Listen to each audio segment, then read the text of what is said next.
Quels sont les traitements actuels contre la maladie d'Alzheimer?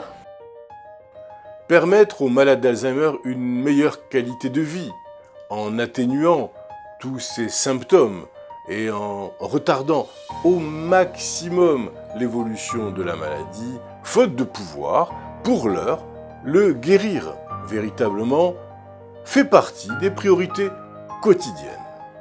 Mais également d'un plan de suivi personnalisé qui est préconisé par la HAS, la Haute Autorité de la Santé, auquel nous faisons souvent référence. Il est basé sur une thérapie médicamenteuse adaptée et différentes méthodes de stimulation sensorielle, ainsi qu'un soutien psychologique apporté non seulement aux malades, mais également à l'aidant familial. Nous avons déjà parlé de l'aidant familial et de la place importante qu'il tient.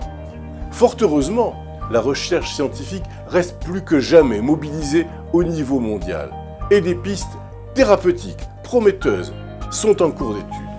Si bien que 7 Français sur 10 pensent que l'on pourra guérir complètement l'Alzheimer d'ici une vingtaine d'années. Alors, quels sont ces traitements? Premièrement, les traitements médicamenteux. Il existe actuellement 4 médicaments disponibles sur le marché. Je vais les citer. L'Aricept, le Réminil, l'Excellon et les Bixa, issus de 4 molécules différentes.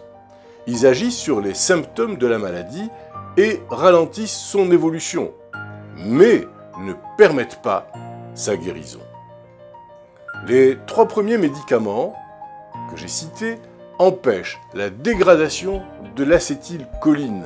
L'acétylcholine est un neurotransmetteur qui permet aux neurones de la mémoire de communiquer entre eux. Les Bixa, c'est-à-dire le 4e, lui fait partie des antiglutamates. Apparu au début des années 2000, il est prescrit chez les patients les plus avancés et est généralement bien toléré.